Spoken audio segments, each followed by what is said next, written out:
Well, this is escape from my apartment, day 11. I'm still waiting to hear some information back from the application. Damn, my hair be looking good. Look at that face, man. Sometimes I'll look back on this like a year or two from now when I'm like, you guys helped me become like the #1 student loan procrastinator in the world. And you'll say, hey, Martin, I remember when your student loan was like 39,000. Now it's all paid off, and you have $500,000 in your bank because you've been making $10,000 a month building low lead funnels.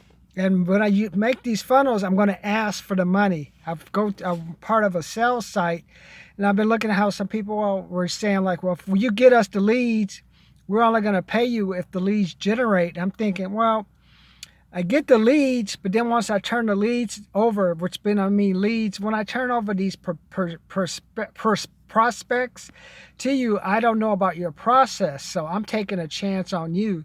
So the least you can do is I got the person excited. I'm going to show you the campaign I'm going to use. Now I need you as the business owner to go and ask for the money. And it was just funny because there was something I read about the company wanted you to do all the work, set up the system, and then they wanted to only pay the guy once the leads converted. And I'm like, no, my friend, that is not how capitalism works. People do work for free. I mean, look what happened to JCPenney when they tried to get rid of all their coupons and they almost went bankrupt. There are companies that work for free, but when I talk to you about paying off your student loan, or just when you hear me talking, I want you to start gradually working your way.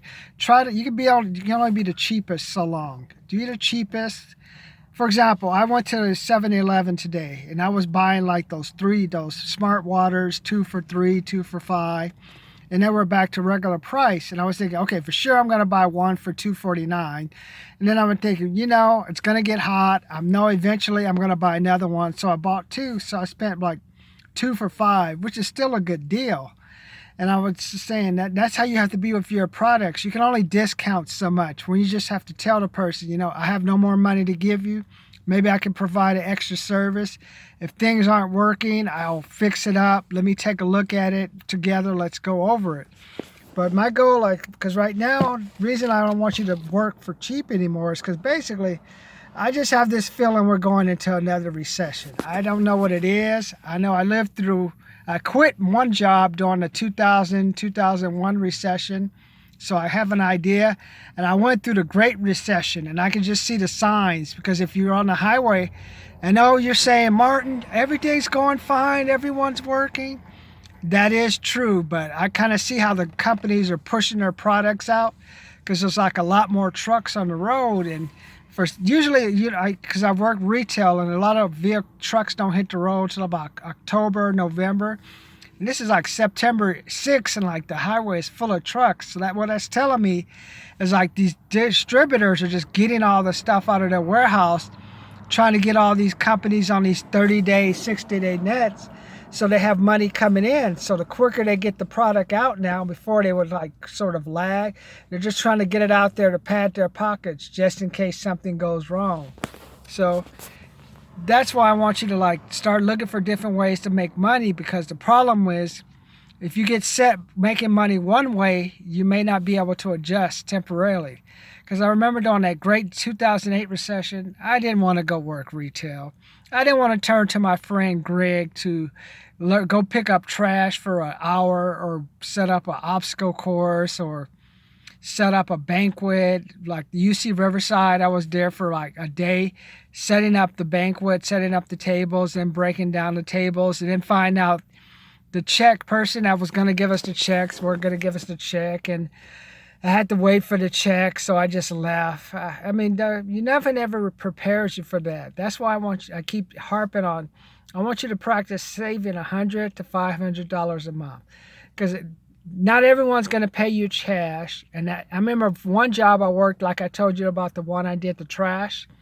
I didn't get that check for about 4 weeks, man. It was a big check that came in. It was about $100, $150, but that's like, it was a Craig's job, working a weekend event, and no one had come. And working a weekend event, and I had to wait for that person to get paid. And once they got paid, I got my money. So that's why, the extra money you have saved, it kind of helps you get through those lags until you get your next paycheck. So that's why with my student loan, what my mistake was, I thought, okay, my loan was minimum payment was $574. So I thought if I could save my way there by taking money out my check or redirecting money from my tenants that were paying me money, that's how I would pay it off. But I made a mistake. I didn't consider what happens if the tenant doesn't pay me. What happens if you get a 15% pay cut at your job? What happens if you lose your job?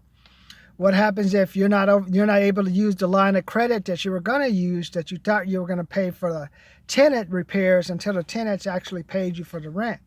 So that was the lessons I learned from starting 2008 all the way up to 2015. So that's why, and as I move into my next apartment, I'm thinking, okay, there's like a retail section going in, and I'm thinking, it may be smart for me to get a job working in that retail, whatever the little retail is.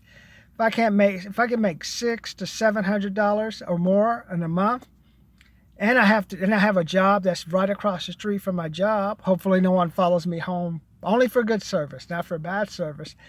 Then I can start saving a little bit more money to reinvest into my funnel building business. This is basically showing people the value of owning their own leads. Even if you are advertising, you want to make sure you gather all those names, because those names become yours and you can market to them like you want.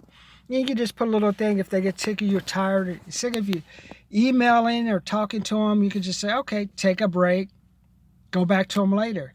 You gotta hit them with the phone call, hit them with the in person. Say, hey, we know you didn't want to talk to us.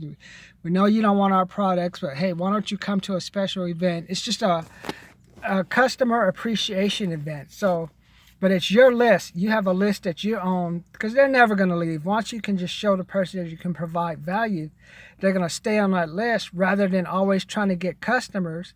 That's how I learned that from the martial arts studio. That was our mistake. Was we didn't really continue to nurture our existing. We were so obsessed on getting new customers that we said we didn't know how to take care of what we had. And then once the owner stopped being involved in the business gradually failed and went out of business. So I'm just like, so that's why once you own your lead, you got to make sure you take care of your existing customers. You got to make sure you nurture those customers. Then you can ask them, hey, who do you know that we should help out? Who do you know you should help out? Because eventually they'll bring a person 1 or 2 times, and over a 6-month time, you'll have maybe 30 to 40 new customers, or at the minimum 30 to 40 new people you can market to. So I'm just thinking about all these thoughts, because as I move into the next apartment, it's going to cost me about $1,700 to $1,800 a month. And then I'm going to be paying about $1,200 a month. That considers the interest to reduce my student loan by $1,000. And then this month, I'm committed to bringing an extra $10,000 with my business. And that's going to basically be building funnels, building lead lists. And then I'll start selling products where, hey, what can I do to help them convert those leads? Because biggest thing I'm working on now is I got to ask for the money. I mean, I'm going to ask. I can't be the 99-cent store. I got to ask for the maximum amount possible, and then I have to say, okay, I agree, you don't want to pay that.